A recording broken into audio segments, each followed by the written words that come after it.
골로새서 1장 15절에서 18절까지 하나님이신 예수 그리스도라는 말씀 제목을 가지고 선포하겠습니다.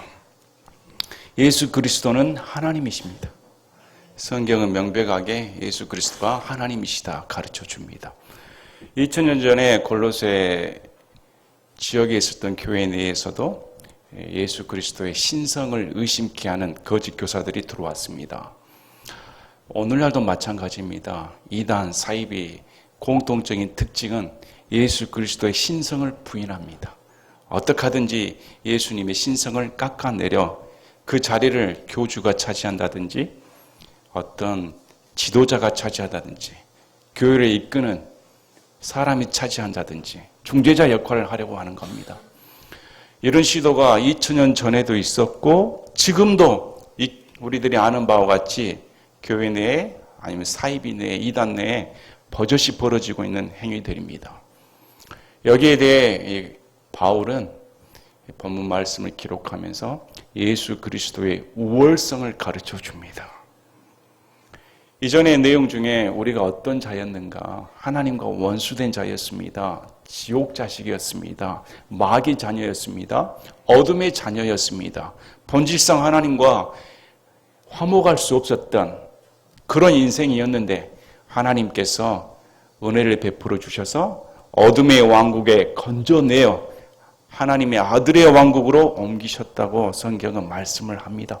이게 예수 그리스도께서 자신의 피를 흘리심으로 말미암아 의로운 피입니다. 죄가 없으신 피입니다. 하나님 자신의 피입니다. 하나님의 자신의 피를 쏟아부어 주심으로 우리를 죄의 값을 대신 치러 주시고 사셨다. 구속하셨다. 이렇게 말씀을 해 주십니다. 그래서 우리의 형편이 어떤 자였는가? 우리가 뭘 바라봐야 되는가? 그래서 항상 우리 믿음의 기초, 신앙생활의 기초는 어떤 자였는데 어떤 분이 나를 구원시켜 주셨는가? 그것이 밑바탕에 깔려 있어야 됩니다. 그래서 본문 9절에서는 이제 우리를 구원하신 분이 어떤 분이셨는가? 그분의 위대함, 존엄성, 존귀함에 대해 성경은 가르쳐 줍니다. 왜 그러냐면 그 시대에 예수님의 신성을 도전하고 예수님에 대해 부정하는 그런 일이 벌어졌으므로 예수님의 우월성을 드러냄으로 말미암아 우리가 왜 예수님께만 영광 돌리는 삶을 살아야 되는가? 왜 예수님만이 높임을 받아야 되는가 가르쳐 주는 겁니다. 한 사람이 예수님을 어떻게 만나느냐에 따라 그 사람의 신앙관이 굳어집니다. 어떻게 예수님을 체험하냐에 따라 자신의 일생 동안 하나님은 이런 분입니다. 자신이 맛본 대로 체험한 대로 증거할 수밖에 없습니다. 그것이 자신이 아는 전부가 되기 때문에. 바울도 마찬가지입니다. 바울도 다마스쿠스 도상에서 예수님을 만난 순간 그 강력한 체험이 자신의 신앙의 모든 것을 형성하는 밑바탕이 되었습니다. 왜 그럴까요? 그는 율법으로 흠이 없는 자라고 말합니다. 율법 613가지가 있습니다. 얼마나 지키기가 어렵습니까? 그러나 그는 바리새인 중에 바리새인이요. 가말리엘 문화파의 수제자나 다름없었습니다. 장래가 촉망되는 자였습니다.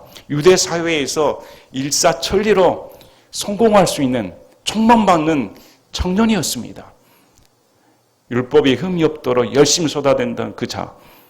하나님을 믿는다고 자신의 율법을 지킴으로 말미암아 인정받고자 하는 그런 전통적인 전형적인 유대인이었습니다. 그래서 그가 나사렛 출신의 목수가 구원자라고 그리스도라고 하는 순간 전 이단이다. 박멸하는 것이 하나님을 섬기는 길이다. 그래서 그의 추종자들 소위 말하는 기독교인들을 잡아 없애는데 앞장선 자였습니다. 그날도 잡으려고 다마스쿠스에 숨어있는 기독교인들을 색출하기 위해 열심히 뛰어가고 있는 중이었습니다. 종호가 됐을 때 해보다 더 찬란한 영광스러운 가운데 나타나신 예수 그리스도의 현현함을 보고 눈이 멀어버립니다. 나가 떨어져 버립니다. 그래서 그가 고백하는 말이 주여 누구십니까? 주여라는 말을 씁니다. 하나님이신데 이렇게 나타날 수 있는 분은 하나님밖에 안 계십니다. 도대체 이렇게 나타나신 하나님은 어떤 분이십니까? 그때 우리 예수님이 내가 핍박하는 예수다. 그 순간 그 말을 들었을 때 바울의 사상은 무너져 버리는 겁니다. 내가 지목했던 목수 출신이 하나님이란 말인가? 어떻게 인간이 하나님이란 말인가? 어떻게 나사렛 종파 시골 출신의 사람이 하나님이 될 수 있단 말인가? 어떻게 십자가에서 죽음을 받던 죽었다고 여겨졌는데 지금 살아계셔서 나타나실 수가 있는가? 내가 그동안 구약 가운데 성경을 바라보며 율법에 계시하신 하나님을 그렇게 믿고 따랐는데 어떻게 이분이 하나님일 수가 있단 말인가? 모든 것이 무너져 내려버리는 겁니다. 순식간에 다 내려져 버린 겁니다. 그리고 왜 나를 만나 주셨습니까? 주여, 내가 이제 무엇을 해야 됩니까? 구원받은 사람이 내뱉는 말입니다. 이것은 율법의 의로 충족될 수가 없는 겁니다. 그래서 바울이 율법의 행위로는 구원받지 못한다 말을 하는 겁니다. 나같이 열심히 율법을 지키고 도덕적인 선을 행했음에도 불구하고 지옥 갈 자식이었는데 하나님께서 나를 건져주심으로 말미암아 만나주셔서 내가 구원받았다. 그래서 바울의 정통적인 구원과는 부르심의 은혜인 겁니다. 나를 불러주셔서 만나주셨다는 겁니다. 이것이 바울의 교리입니다. 하나님께서 우리를 부르신 겁니다. 미리 하심을 통해 불러주시고 하나님의 구속 역사 가운데 택함을 받아 예정된 삶 가운데 넣어주셨다는 겁니다. 이것이 은혜이다. 그래서 바울은 처음부터 끝까지 예수 그리스도의 은혜를 가르쳐 줍니다. 그리고 그 예수님이 하나님이시다. 예수님만이 영광을 받아야 된다. 이렇게 가르쳐 주는 겁니다. 그리고 무엇을 해야 됩니까? 예수님은 그에게 사명을 주셨습니다. 너를 만난 나를 이방인들에게 가 한량없는 복음의 은혜를 끼치라는 겁니다. 그래서 어둠 가운데 사로잡힌 자들을 돌이켜 하나님 앞에 구원받게 하는 놀라운 복음의 역사를 이루어라. 이렇게 명령을 내려준 겁니다. 바울은 전격적인 선교 활동에 앞서서 그는 3층천의 체험을 한 사람입니다. 연대별로 보면 다섯 지역에 그는 10년간 있었는데 그때 그는 셋째 하늘로 올라가 말할 수 없는 영광을 본 사람입니다. 예수 그리스도의 영광과 천사들, 천국의 그 놀라운 영광을 맛본 자입니다. 이 사람이 뭘 증언하겠습니까? 산 소망이라는 겁니다. 죽음이 끝이 아니다. 반드시 부활하여 하나님 심판대 앞에 선다는 겁니다. 그래서 바울은 일생 가운데 늘 하나님 앞에 선다는 소망을 가지고 이렇게 하나님의 복음을 섬깁니다. 가르쳐 줍니다. 여러분, 바울의 신학이 우리의 신학입니다. 성경에서는 바울에게 배우라고 말을 하는 겁니다. 오늘날 이단들 보시길 바랍니다. 하나같이 바울을 깎아내립니다. 하나같이 사이비들은 바울을 제껴둡니다. 그러나 바울이 없는 기독교는 존재하지 않습니다. 예수님이 기독교를 창시하셨고 기독교의 교리의 틀을 만든 자가 바울입니다. 그래서 바울의 신학을 배워야 됩니다. 바울이 만난 예수님이 진짜 예수님인 겁니다. 성경에서 제시하지 않은 예수님은 가짜입니다. 성경에서 제시하시는 예수님이 누구인가? 그래서 바울이 골로새서, 에베소서, 히브리서, 빌립보서, 이하, 로마서, 고린도전후서, 디모데전후서 말씀들을 쭉 살펴보면 동일한 점이 예수 그리스도가 하나님이시다. 이걸 가르쳐 줍니다. 내가 믿는 예수님이 하나님이시다. 요한복음은 구약의 여호와 하나님이 신약의 예수님이다. 이렇게 가르쳐 준 복음서입니다. 아직도 교회 다니시는 분들이 구약의 여호와 하나님 따로 신약의 예수님 따로 믿고 있다는 것은 통탄할 일입니다. 요한복음서를 처음부터 끝까지 읽어보시면 구약의 여호와 하나님이 신약의 이 땅 가운데 인간의 모습으로 오셔서 땅을 밟고 지나가셨던 십자가에 매달려 피를 흘리셨던 여호와 하나님이시다. 이렇게 가르쳐 줍니다. 그래서 철저하게 우리가 말씀을 통해 예수 그리스도 십자가에서 죽으시고 부활하신 그물이 삼위일체의 하나님이신 하나님의 아들이신 예수 그리스도시다. 예수님만이 영광을 받아야 되는 겁니다. 그래서 오늘 말씀은 이 바울이 동일하게 증언해 줍니다. 이 예수님이 어떤 분이셨는가 차근차근 가르쳐 줍니다. 그래서 15절에 그분께서는 보이지 아니하는 하나님의 형상이시다. 하나님은 볼 수가 없습니다. 인간들은 하나님을 보고 싶어 합니다. 여러분 하나님 보고 싶지 않습니까? 저도 마찬가지입니다. 하나님 얼굴을 보고 싶습니다. 하나님 도대체 어떻게 생기셨을까? 하나님 만나고 싶습니다. 하나님이 온 세상을 창조하시고 우주 만물을 창조하셨다면 나도 그분이 어떻게 생겼는가 한번 만나보고 싶습니다. 다 인간의 마음속에 있는 욕망입니다. 당연한 겁니다. 그런데 이 하나님은 눈으로 볼 수가 없다는 겁니다. 출애굽기 33장 18절에 20절을 보면 모세가 주의 영광을 보기를 원했습니다. 주여 주님의 영광을 내게 보여주시길 바랍니다. 했더니 우리 하나님께서 내 얼굴을 보고 살 자가 없다. 인간으로서 내 얼굴을 보면 살아남지 못한다는 겁니다. 그 빛을 감당할 수가 없는 겁니다. 그 거룩함을 인간은 감당할 수가 없습니다. 우리같이 죄덩이 인간은 하나님을 보자마자 그 자리에 즉사해버립니다. 감당할 수가 없습니다. 그런데 히브리서 1장 1절부터 4절까지 지나간 때에는 여러 시대의 다양한 방식으로 대언자들을 통하여 조상들에게 말씀하신 하나님께서는 이 마지막 날들에는 자신의 아들을 통하여 우리에게 말씀하셨으며 그분을 모든 것의 상속자로 정하시고 또 그분을 말미암아 세상들을 만드셨느니라. 하나님의 영광의 광채시요 그분 자체의 정확한 형상이시며 자신의 권능의 말씀으로 모든 것을 떠받치시는 이 아들께서는 친히 우리의 죄들을 정결하게 하신 후에 높은 곳에 계신 존엄하신 분의 오른편에 앉으셨느니라. 하나님의 영광의 광채시요 그분의 정확한 형상이시다. 이 보이지 아니하는 하나님의 형상이라는 말은 본질적인 것을 실제적으로 보여줄 수 있는 거라는 뜻입니다. 볼 수 없는 것을 볼 수 있게끔 정확하게 우리가 실제적으로 만지고 맛볼 수 있는 그 존재를 뜻하는 말이 형상이란 말입니다. 복사본이란 겁니다. 복사본인 겁니다. 그래서 형상을 보면 바로 하나님을 알 수가 있다는 겁니다. 성경에서 예수님을 알지 않고서는 아버지를 알 수 없습니다. 아버지 따로 예수님 따로는 아닌 겁니다. 많은 사람들이 예수님을 제껴놓고 하나님 아버지를 알아야 되지. 그것은 인간이 만든 인조신입니다. 자신의 감정, 자신의 생각을 가지고 만든 신이지 하나님이 아닙니다. 성경에 말한 하나님은 예수님입니다. 예수님을 통해서만이 하나님 아버지를 알 수가 있습니다. 예수님을 통해서만이 삼위일체의 하나님을 알 수가 있다는 겁니다. 그래서 성경에서는 이 아들 예수 그리스도가 정확한 하나님의 형상이시다.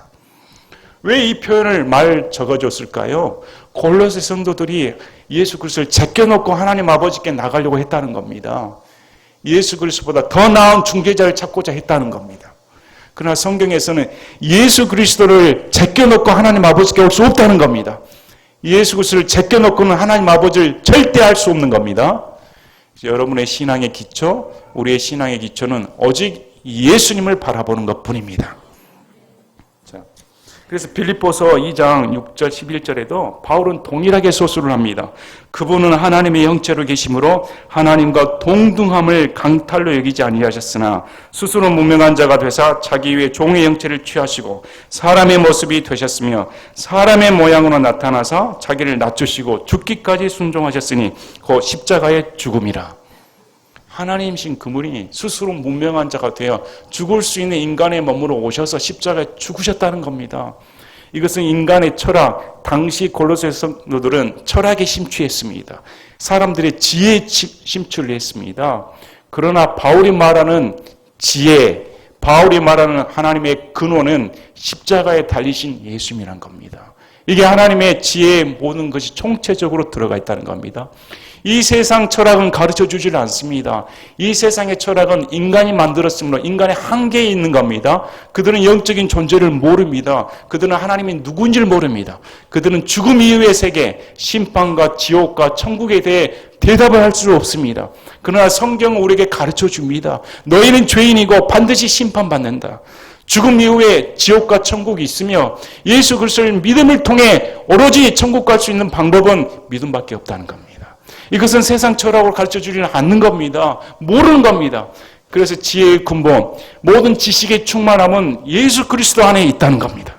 아버지의 충만하심, 하나님의 충만하심이 예수 그리스도 안에 있기 때문에 모든 신앙, 우리 찬송 부르지 않습니까?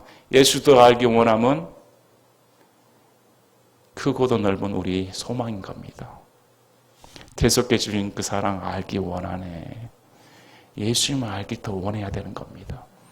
바울처럼 어떻게 살 수 있을까?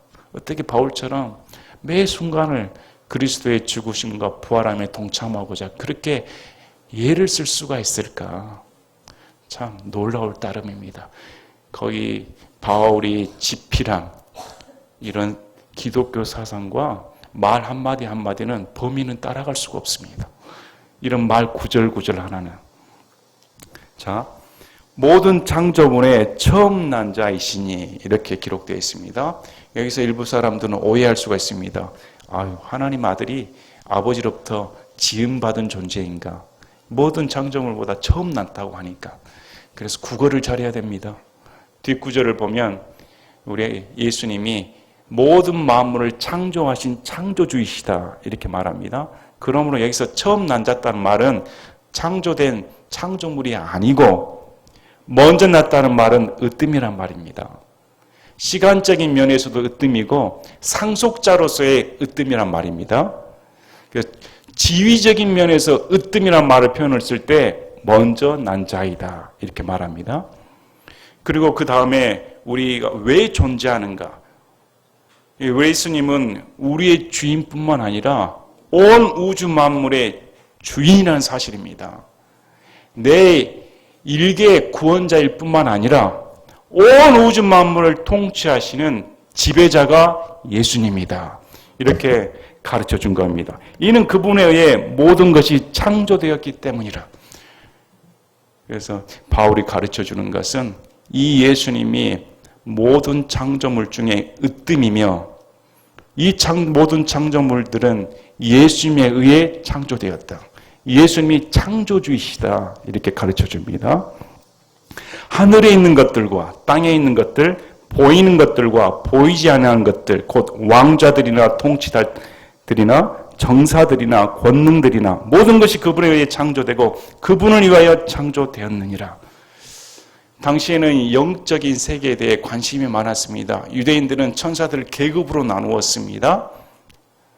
지금도 사이비 종교들 보면 중지자들 역할을 한다고 계급 나누는 영적인 계급을 매기는 경우도 있습니다. 그래서 정사들, 권능들 이런 존재들은 하늘의 처소들에 있는 천사들의 영적인 계급들입니다. 그래서 바울이 지금 쓰는 표현은 뭐냐면 이런 영적인 존재들까지 하나님의 아들이신 예수 그리스도가 창조한 창조물에 불과하다는 겁니다. 그래서 그런 것에 시선을 돌려두지 말고 천사 숭배 사상 이런 것에 빠져들지 말라는 겁니다. 왜 그러냐면 그분이 이런 보이지 않는 영적인 존재들까지 창조하신 하나님이시니까. 왜 창조되었는가? 그분을 위해 창조됐다는 겁니다. 아무리 높은 계급의 청사들이라 할지라도 정사나 권능들이나 왕자들이나 통치자이나 할 것 없이 모든 권능을 가진 자들 또한 누구를 위해 창조되었습니까? 예수님을 위해 창조되었다. 우리 요한계시록에도 동일한 말씀을 줍니다. 요한계시록 4장 11절에 오 주여 주는 영광과 존귀와 권능을 받기에 합당하시오니 주께서 모든 것을 창조하셨고 또 그것들이 주를 기쁘게 하려고 존재하며 창조되었나이다. 우리가 창조된 이유가 뭡니까? 여러분이 창조된 이유, 이 세상에 태어난 이유가 뭡니까? 어떤 분은 요즘 젊은 사람들이 소망이 없다고 합니다. 꿈이 없습니다. 하나님에 대한 도통 관심이 없습니다. 그러니 성경에 대한 관심을 가질 리가 없지요. 우리 믿는 사람은 어떠할까요? 우리가 왜 믿어야 됩니까? 왜 우리가 지금 숨을 쉬어야 됩니까? 왜 내일 또 나가서 열심히 일해야 됩니까? 왜 공부해야 됩니까? 왜 가정생활을 해야 됩니까?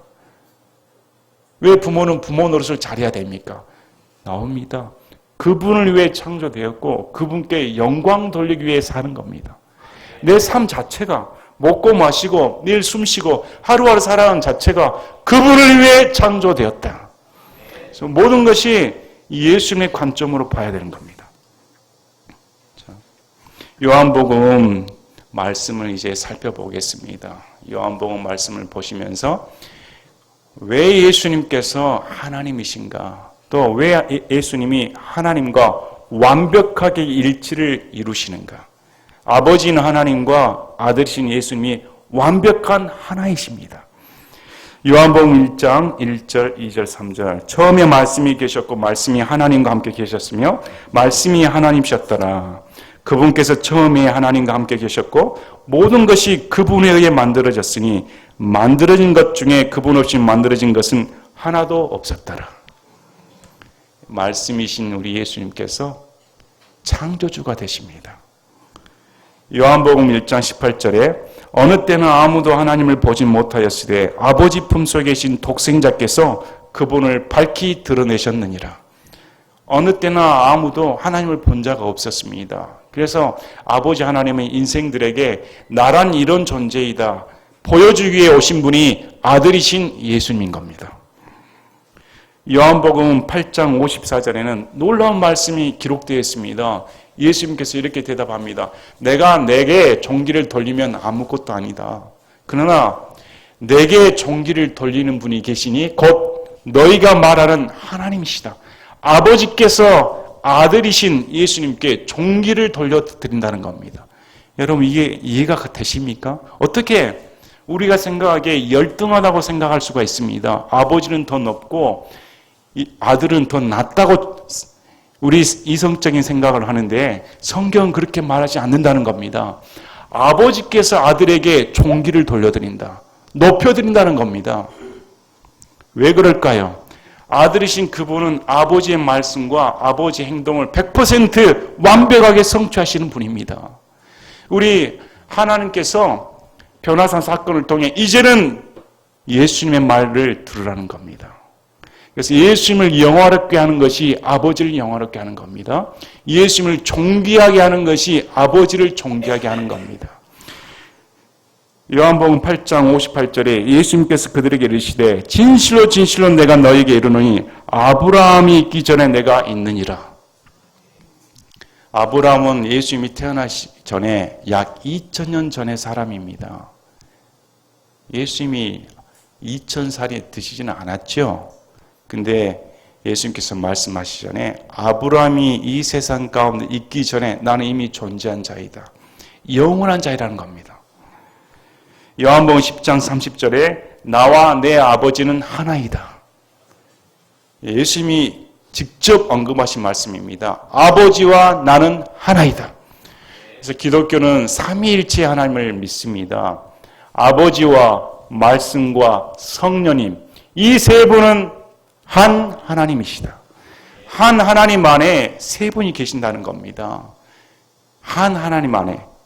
그래서 아들 예수님, 말씀이신 예수님, 아버지인 하나님, 그리고 영이신 성령님, 이 세 분이 한 하나님이시다. 하나이란 겁니다. 모든 생각하는 것, 모든 행동하는 것, 모든 것이 일치한다는 겁니다. 틀릴 수가 없는 겁니다. 우리 자녀들을 보면서 이런 말 합니다. 야, 넌 누구 닮았니? 이런 말 많이 하죠. 또 야, 너를 보니까 아버지를 쏙 빼닮았다. 말하는 것이나 행동하는 것이나 안 봐도 뻔하다. 아들을 보니까 아버지와 100% 일치한다는 겁니다. 옆에 이웃 집사람이 왔습니다. 아버지를 못 봤는데 아버지는 어디가 계셔? 멀리 애국에 갔습니다. 그 엄마가 봅니다. 아버지 볼 필요 없습니다. 애 보면 압니다. 애 보면 아버지가 행동한 거 말한 거 똑같습니다. 마찬가지입니다. 아버지는 볼 수가 없는 분이십니다. 그러나 아버지를 그대로 빼닮으신 완벽한 형상이신 예수님이 이 땅에 나타나신 겁니다. 이 땅에 나타나서 예수님을 보면 하나님을 안다는 겁니다. 구약의 하나님과 신약의 예수님이 다르다고 생각하시는 분들 계실 줄 모르겠습니다. 구약의 하나님을 보면 어떻게 남녀노소 불문하고 가축들까지 싸그리 죽이라고 명령할 수가 있는가? 그랬더니 신약에 와서 하나님의 마음이 바뀌셨나? 이제 사랑으로 대하시는가? 많은 성도들 가운데도 이게 헷갈려 하시는 분도 계십니다. 우리 예수님이 밝히 말씀하셨습니다. 어제나 오늘이나 내일이나 영원토록 하나님의 속성은 변하지 않습니다. 6,000년 전이나 3,000년 전이나 신약 시대나 예수님의 거룩함, 사랑함, 변함이 없습니다. 그분의 거룩한 속성을 모르니까 인간적인 지혜로 판단하고자 그런 말을 하는 것뿐이죠. 예수님은 죄를 미워하십니다. 예수님은 사탄을 미워하십니다. 예수님은 하나님의 신권에 도전하는 것을 미워하십니다. 예수님은 위선을 미워하십니다. 봐주질 않습니다. 그래서 예수님 스스로가 십자가 못 박혀 죽으셔서 죄의 대가를 치러주신 겁니다. 그분은 구약 레위기 말씀을 통해 하나님의 거룩함이 어느 정도인가 우리 인생들에게 가르쳐 주신 분입니다. 동일한 분이십니다. 요한복음 14장을 보면 도마가 이렇게 말합니다. 아버지를 알았다면 나를 알았다. 이렇게 말씀하시는 예수님을 보고 아버지를 보여주시길 바랍니다. 이렇게 말하는 도마에게 왜 아버지를 보여달라고 하니? 나를 보았으면 아버지를 본 거다. 3년 반 동안 공생의 사역을 통해 예수님을 쫓아다녔습니다. 그러나 이 제자들도 아버지 따로 아들 따로 생각한 겁니다. 그런데 예수님이 내가 3년 반 동안 아버지가 어떤 분이신가 가르쳐 주었다. 나를 알았다면 아버지를 알았다는 겁니다. 나를 보면 아버지를 본다는 겁니다. 예수님을 투영해서야만이 아버지 하나님의 속성을 알 수가 있습니다. 요한복음 20장에 도마는 끝까지 의심을 합니다. 요한복음 14장은 빌립이 그렇게 말을 했습니다. 빌립이 아버지를 보여달라고. 요한복음 20장에서는 도마가 옆구리나 창 흔적을 봐야 내가 믿겠다 이렇게 말하는 도마에게 만져보라는 겁니다. 그런데 이 도마 고백이 요한복음 20장 28절에 도마가 그분께 응답하여 이르되 나의 주시며 나의 하나님이시니이다. 부활하신 예수님을 보고 나의 주님이시며 나의 하나님이십니다. 그분은 부활하신 하나님이십니다. 하나님 아버지의 정확한 형상이 아들이신 예수 그리스도십니다. 사도 바울이 이를 통해 골로새 교회 가운데 행해지는 예수 그리스도의 신성에 도전하는 교리에 대해 대응하는 겁니다. 물리치라는 겁니다. 그 어떤 하나님과 인간 사이의 중재자는 예수 그리스도 외에 없는 겁니다. 자, 그분은 창조주이십니다. 모든 것이 그분에 의해 창조되고 그분을 위하여 창조되었다. 또 그분으로 말미암아 존재한다. 여기 세 구절이 나옵니다. 그분에 의해 창조되었다. 그분을 위하여 창조되었다. 그분으로 말미암아 존재한다. 우리가 태어나고 살아가고 지금 유지되는 게 누구 때문이라고 말한 겁니까? 예수님 때문에. 그래서 히브리서 말씀을 통해 그분은 말씀으로 지금 우주 세계를 떠받치고 계신다는 겁니다. 우주의 질서를 지금 잡고 계신 분이 예수님이다. 이렇게 성경은 말씀을 합니다. 왜 이렇게 말씀을 드리냐면 당시 교회에도 이원론적인 사고방식이 들어왔습니다. 마치 선과 악의 대결 구도로 하나님과 마귀의 대결 구도로 봤습니다. 영과 육의 세력으로 본 겁니다. 마귀가 하나님을 대적하여 이렇게 역사를 이끌어가지 않은가. 물론 하나님의 허락하에 이 세상의 통치는 마귀가 가지고 있습니다. 그러나 이 온 우주 질서를 운영하신 분은 예수님이라는 사실입니다. 마귀는 자기 뜻을 발휘하여 예수님을 십자가에 못 박았습니다. 길길이 날뛰었습니다. 승리했다고 자축을 했습니다. 그러나 우리 예수님은 마귀의 뜻을 넘어 십자가에 죽으심으로 말미암아 오히려 부활하셔서 마귀를 멸하셨다. 마귀의 뜻까지 하나님은 알고 계시고 그걸 통하여 하나님의 섭리 가운데 쓰신다는 겁니다. 하나님께서는 온 우주 질서를 유지하고 계시며 통제하고 계신다. 이것을 가르쳐 주는 겁니다. 여러분은 예수님을 어떻게 믿습니까? 여러분의 삶 가운데, 여러분의 생활 가운데 모든 것이 통제되지 않는가? 이거 어떻게 살아가야 될까? 내 노력으로, 내 힘으로 너무 앞날이 힘들 때가 있습니다. 그럴 때 우리는 누굴 바라봐야 되는가? 이 온 우주 만물의 질서가 한치의 착오도 없이 태양이 움직이고 달이 움직이며 수많은 별들, 셀 수 없는 별들을 창조하신 우주의 창조자가 내가 믿는 예수님이시다. 그 예수님이 지금 그분에 의해 내가 존재하고 있다는 겁니다. 내일도 숨을 쉴 수 있는 이유가 그분 때문에 내가 숨이 허락된 이유인 겁니다. 하나님께서 걷어가 버리면 끝장인 겁니다. 여러분 숨을 붙을 수가 있습니까? 그러나 그분께서 나를 존재하시고 하게 하시고 숨을 쉬게 하시는 유일한 구원자이시다. 이렇게 말씀을 합니다. 그래서 모든 것보다 먼저 계시고 모든 것은 그분으로 말미암아 존재하느니라. 그분께서는 몸 곧 교회의 머리시니라. 이렇게 말씀을 합니다. 그래서 이 분이 창조주시고 하나님이신 분이므로 교회의 머리는 바로 이분이시다. 이렇게 말씀을 합니다. 이것은 영적인 지혜일 뿐만 아니라 실체적으로 들어와야 됩니다. 교회에서 눈에 띄게 실제적으로 우리가 행할 수 있는 그런 것으로 나타나야 되는 겁니다. 어떻게 나타나야 될까요? 지도자가 교회의 머리가 아닙니다. 어떤 행정자가 교회의 머리가 아닙니다. 주교가 교회의 머리가 아닙니다. 목사가 교회의 머리가 아닙니다.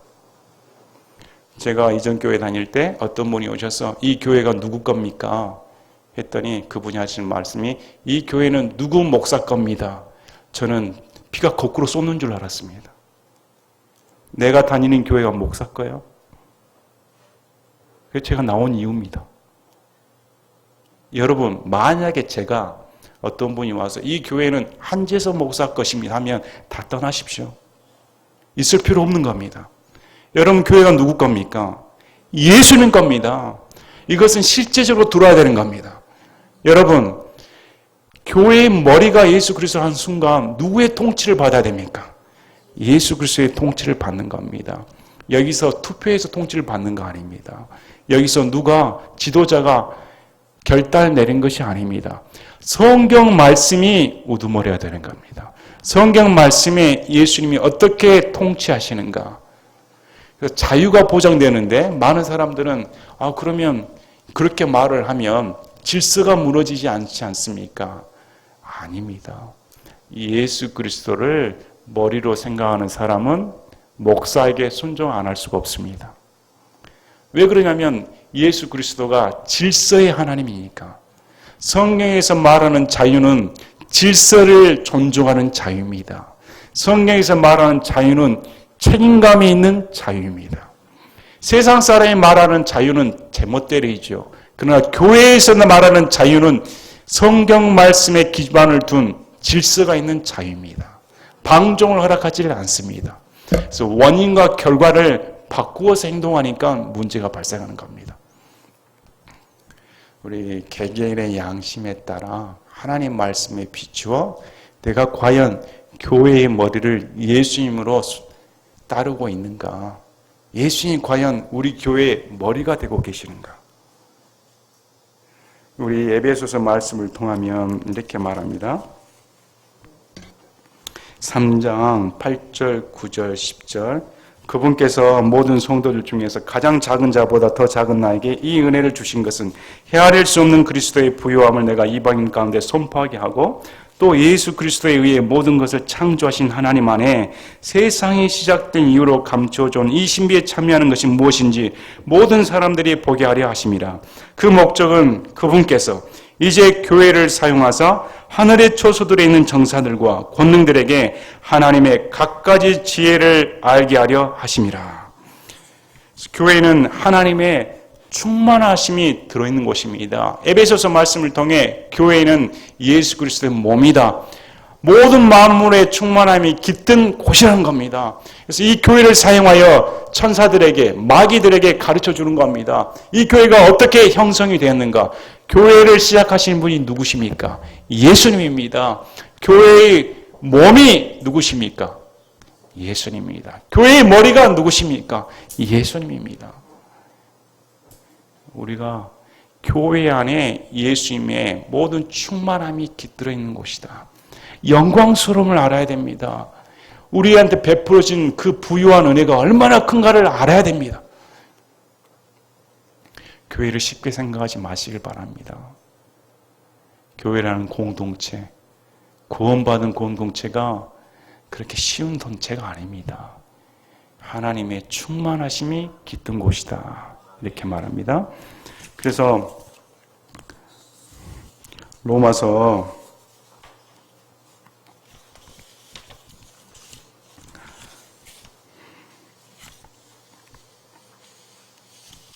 6장 17, 18절에 그러나 하나님께 감사하리로다. 너희가 죄의 종이 되었으나 너에게 전달된 교리의 그 틀에 마음으로부터 순종하고 이로써 죄로부터 해방되어 의의 종이 되었느니라.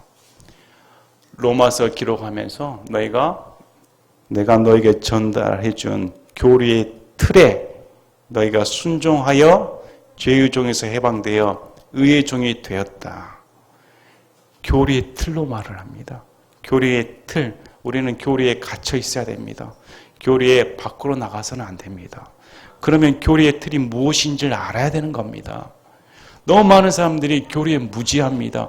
삼위일체에 대해 알지도 못할 겁니다. 예수님 과연 하나님의 아들이신가? 여호와 하나님이신가? 글쎄요. 거기에 수고하신 분이 현재 교회 다니는 분 중에 몇 분이나 계실까? 정확히 알지 못합니다. 왜 하나님이 자신의 피를 흘리셨을까? 부활하여 왜 천국에 가는가? 또 이 세상은 멸망받는다는 겁니다. 이 세상은 소망이 없습니다. 반드시 심판받습니다. 그러면 어디에 소망을 두어야 되는가? 우리의 소망은 다가올 미래인 겁니다. 장차 나타나실 예수 그리스도의 영광스러운 소망에 동참하는 것이 우리의 희망이죠. 그래서 요한계시록 말씀을 보시겠습니다. 요한계시록 1장 5절, 6절, 7절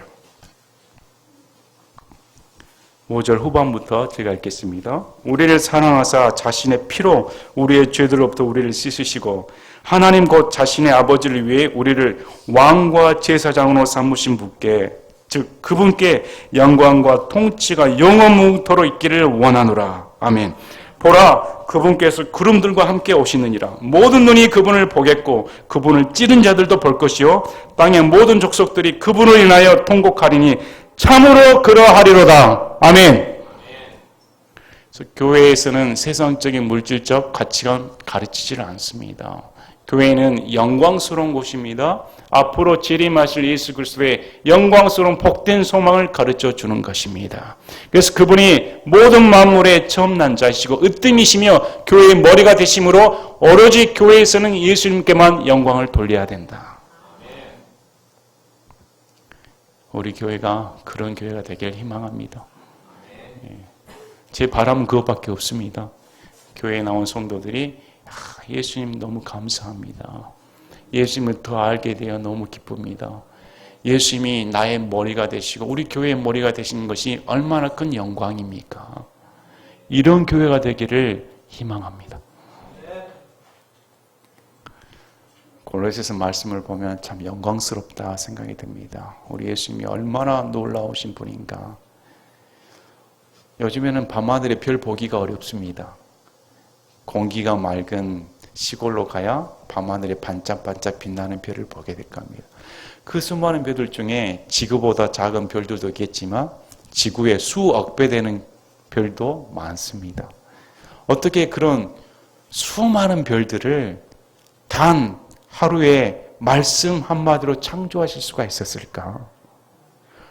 그분의 권능을 한번 맛보길 원합니다.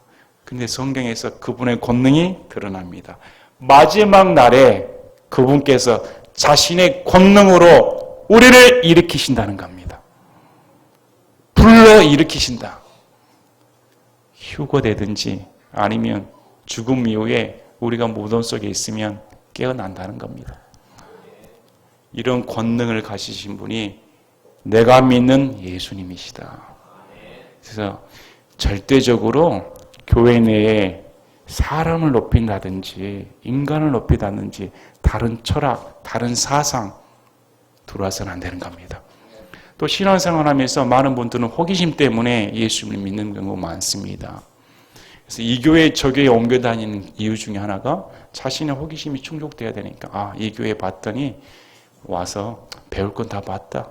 보니까 뻔한 스토리인 것 같다. 그래서 호기심에 또 다른 교회에 옮겨 다니는 사람 많습니다.